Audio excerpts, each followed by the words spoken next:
beautiful. It's great to see you. And you're quite right. You know, yesterday I said, I'll see you next week because it's Friday, and it wasn't. I was completely in a time warp. And I'm outside and it's breezy, and I've given myself the option to go inside, but I want to show you the garden because it's all happening. See, you know, we can't miss this just because it's a bit breezy. So let me get a slightly, there we go. Now you can see it's tossing in the wind. It is noisy, right? But it's too beautiful not to show you this. Cynthia, look at this gloriousness. This is beautiful. And there's something pretty here. There's only one flower. It's a late one and it's a bit old. But look, this is a sweet little granny's bonnet. Come on, focus, please. Focus, camera, sort it out. There we go. Trying, but failing. It's the sweetest little granny's bonnet possible. Now you can see it. I just can't get you a close-up. Good morning, Andrew. We've still got a little bit of soldiers and sailors. It's getting old. It's getting tall. Oh, and look, we've got a geranium here. Little treasures. Look at the foliage. I moved this from somewhere else, and it's absolutely thriving, which is great to see. It's just this is the place for foliage and ground cover and stuff that looks like this. I'm really happy with this little corner now. And up here in the wind, I mean, really, look at this. Japanese iris blowing in the wind, that's what they do. And the nigella, look at this. It's just all rather fabulous. It's very bright in the sunshine, but oh my goodness, it's so beautiful. And there's another one. There's actually two iris here. This is the proper one, which is white with just a little bit of purple on the petals. And this one, I think, is one of the parents, because I planted this and it's sort of gone back to, on one side, this side it's gone back to the parent, and this side is the one that's white with the little streaks on it. Poldark. Oh wow. How long it's been since we've had a bump? It's been ages. That's amazing. So there you are. We've just got to enjoy this beauty, and you know, look at the ginkgo. Good morning, Jan.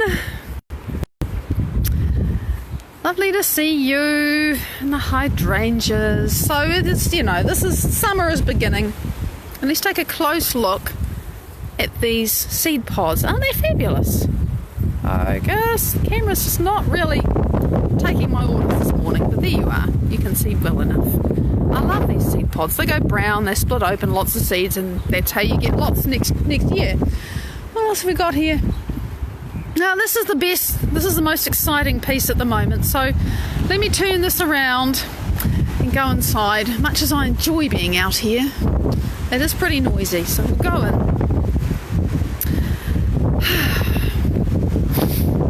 And out of the wind. And today I'm going to talk about worry, because one of you asked me a question about, oh, I've got to actually shut the door now. It's got a little wedge. Take the hat off now that I don't have to stop the sun from blinding me. Go into the lounge. I set this up so I could see. And prop the phone up.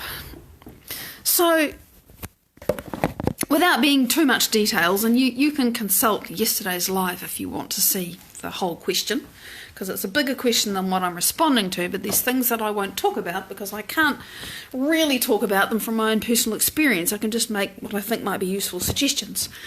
But the thing that I decided to talk about today is this whole question of worry.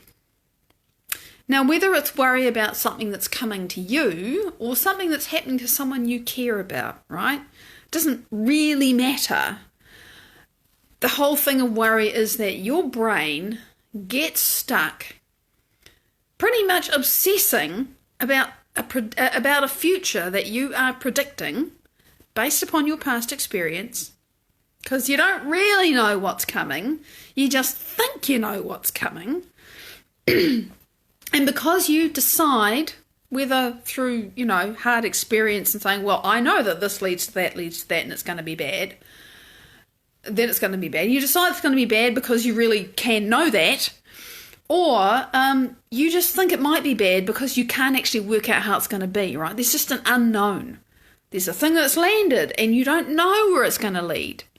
It doesn't matter really what it is that's thrown you into this worry space. What's happening is there are circling thoughts in your head, and they are all coming from your past, because the only things that are inside your brain, like the neural nets, the synaptic connections that are in your brain, only are about what's happened in the past. Because when you have a new experience, when you learn something, when you have an episode, when a surprise comes to you, or whatever it is, when you have a new experience, if it's got enough intensity that your brain perks up and pays attention and goes, oh, this is new, good, bad, or indifferent, neurons make connections. Long story short, neurons make connections to remember that thing that happened, whatever it was. Learning to write the alphabet, having a wonderful experience on a beach one, with a barbecue and friends and, great experience. Having something bad happen to you. It doesn't matter. When it's new and it's novel, the brain strings connections together. And as it does so, there's chemistry that happens in your body as a result, and you have an emotion. And emotions make us remember things better, and so the stronger the emotion, the more you remember it. And then, of course, if the thing that happened was bad, and then something comes along into your life that looks like it might be heading in the same direction, what happens is that those old neural nets that related to that thing in the past that was bad, your brain by association, because the brain's job is to associate things together and make sense of them, says, hang on a minute, that thing that is coming or has just arrived reminds me of this, and by association, I anticipate that it's going to be bad. The brain is an anticipation machine. Yeah, that's one of Joe Dispenza's quotes, and it's true. It does. It automatically anticipates. Now, why is it that it always seems to anticipate the worst? Well, think about this.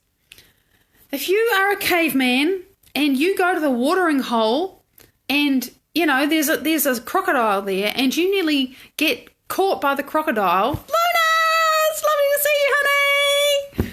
Oh, it's so exciting to catch up with you again. I know, we had so much fun. It was amazing. Sorry, great distraction, Luna. You're awesome.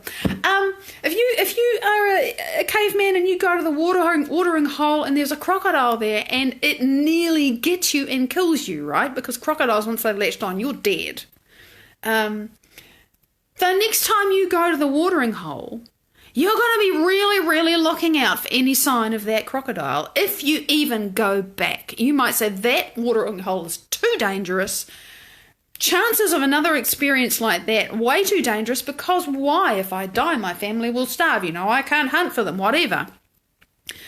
The brain anticipates always the worst scenario, because if you anticipate the worst scenario and you prepare for the worst scenario, you have the best chance of surviving. The problem, if there's an alligator or there's a crocodile, alligators are, they can bite you. Crocodiles are actually much more dangerous. Both are dangerous, but crocodiles infinitely more so. And, you may just say, I'm never going there again. I've got to find a new watering hole. Or you might just say, hey, that was an experience. I'm going to learn from it. There are no other watering holes. I'm going to have to accommodate this. I'm going to have to cope. Maybe there'd have to be two of us come, whatever. So you learn from it.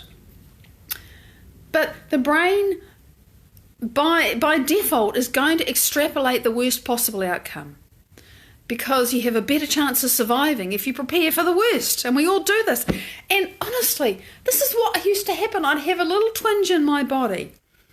And pretty fast, because fear about my body has actually been quite a huge thing for me. And I've only sort of realised it as I've moved through it over the last year and a half particularly. Oh my God, how scared I've been, have little twinges like, am I going to need to get a diagnostic? Is that going to be this? Is it going to be like, it's just crazy. Before I know it, I've got cancer and I'm dying. It's just bananas how quickly my brain would go there. Based on no previous experience at all, just my beliefs and my perceptions about myself and, all of that. So, but, if that was the tiger or the alligator or the crocodile or the warring tribe across the valley, it would be valid. But when it's just the thing that goes round and round and round and round and round, and I've done that too, endlessly circling through the same repetitive thoughts, what's happening then is those same neural nets, those same strings of neurons that fired and wired the first time when the crocodile nearly took your arm off, and now you think that there's a possibility of another crocodile. And so you're just constantly looking for it. Even when you're, at the cave, pounding grain to eat, or, you're not pounding grain at a cave. It's an agrarian society. Maddie, get your time periods right. But you can be doing other things that are perfectly innocuous, and your brain is still playing this scary thing. On and on and on and on and on, pouring the chemistry, programming your body to be the mind of fear for you. Does it on its own, right? That's what worry does. And that's why it always makes the worst possible extrapolation, because it's about survival. But when you get stuck in it, it's not good for you. And if you're worrying about somebody else,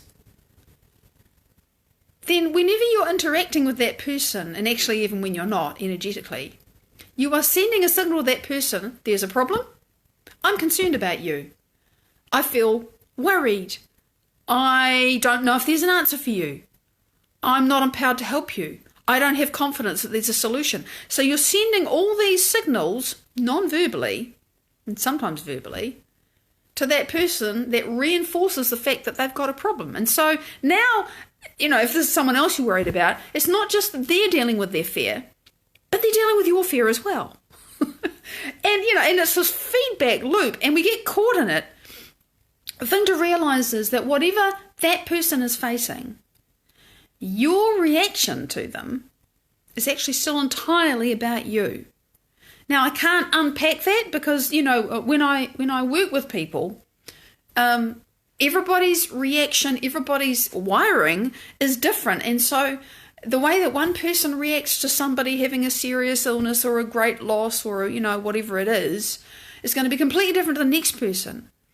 But I still know fundamentally that my reaction to anything outside me is still mine, and it's not about the other person. Because here's the thing, if that person that I'm concerned about, if I really love them, right, which I do, I wouldn't want to be in that space of worry and fear and concern about them, because it's reinforcing the fact that there's a problem. It's saying to the universe, yeah, there is a problem and I can't solve it.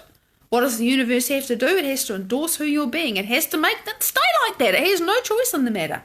If you want to create change for that person, if you really love that person, if you really love yourself, you will break yourself out of that state of perpetually anticipating the worst, trying to survive it, and put yourself into a state, into a space in yourself where you are holding an energy that there is a solution.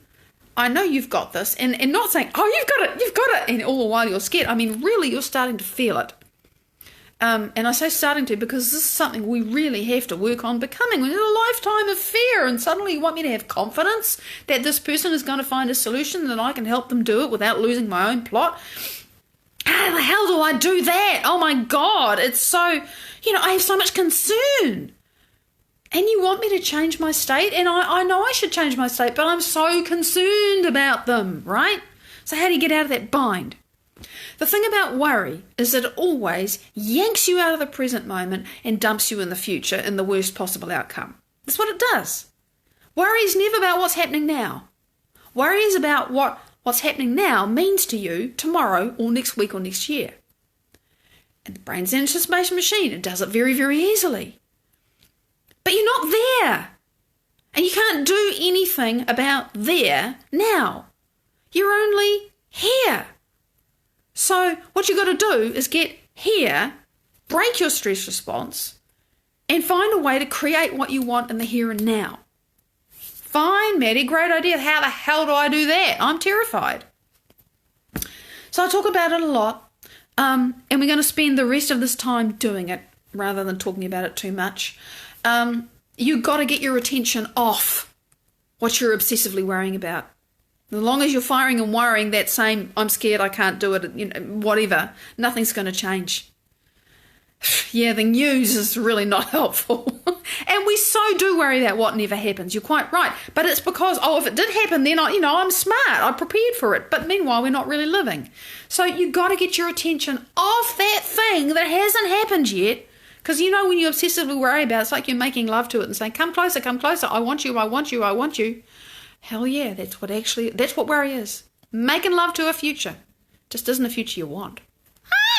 So, get your attention off it. How do you do that? You got to open your focus. Because this thing that you're worried about is front and center, right? It's taking all your attention and you're feeling the fear. That's worry at its worst. It's PTSD, it's hypervigilance, it's anxiety, it's all of that, right? The brain is just in a loop and going, scary, scary, scary, scary, gotta look for it. And you're looking for something that's coming, but you're not here now. So, you gotta break that incredibly painful and uncomfortable stress response. Ibrahim, it's great to see you! And come into the present moment. So, today we're going to do it. I'm not going to talk about it, we're going to do it. I'll talk about it other days. So, and we're going to do it with our eyes open because, you can't always sit down. Satya! You're right, it's so true that it's habitual. And we're just, because you can't always sit down and close your eyes, let's do it with our eyes open. So, whatever it is that your brain wants to obsessively pay attention to that isn't helpful for you, there it is, right, in your awareness. The first thing I'm going to ask you to do, and this is what I do, is put your attention, sense, into the center of your chest. Sense in your heart. Not just, on the outside, but inside. Your body's this thick, right? Somewhere in here. Sense into your body. Feel in your body.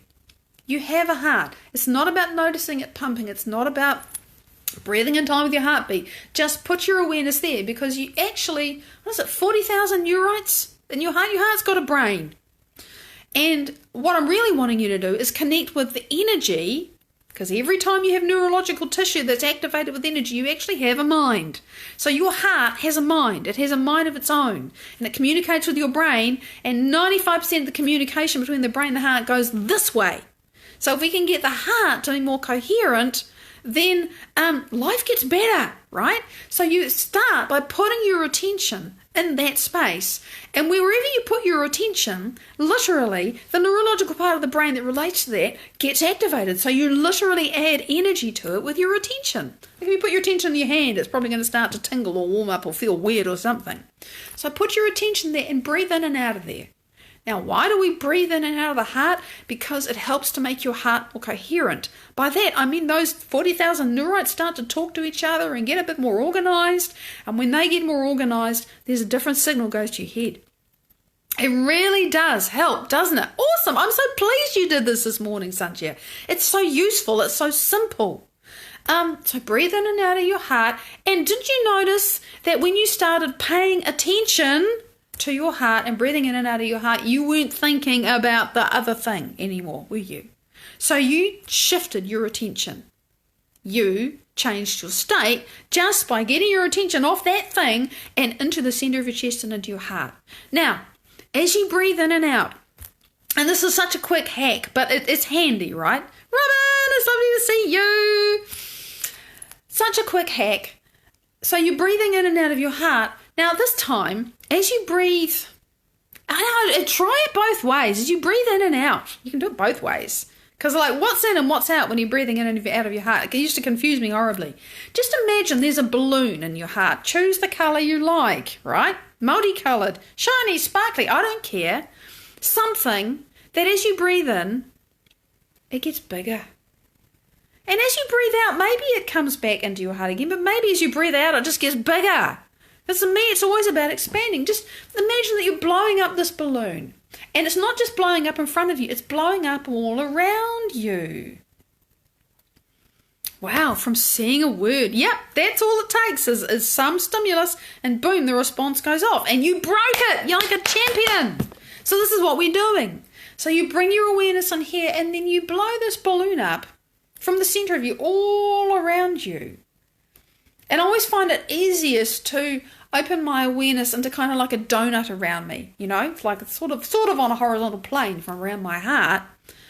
But soon enough, as soon as I'm doing that, I'm starting to remember that the donut actually needs to become like, you know, a sphere. It needs to be all around me, above me, below me, in front of me, behind me, every which way and upways and downways and inways and outways. I'm opening my awareness out around me. And the more I open my awareness, starting from the space of generating heart coherence, the more I open my awareness, the more my brain calms down, and then those looping thoughts, they slow down and stop. And it's such a relief. And it can be like wrestling with monkeys to start with. It's a really simple thing. If you continue with your sensing, you're sensing the space around you. And I mean, using the sense of a balloon is just a way to give you something to put your attention on. So, okay, there's this, you know, this film of colour or a bubble of energy. But don't be thinking you're making a shield around yourself. No. All you're doing is sensing into the space around you, opening your awareness, and your stuff does float away because finally your brain gets to shut off those circuits that were just endlessly firing. Wrestling with monkeys is what it's like. I had it this morning lying in bed. You know, I woke up and I just, you know, I think there was quite a lot of energy releasing from my body from yesterday. That's a long story. And I just, you know, normally I can just go back to sleep.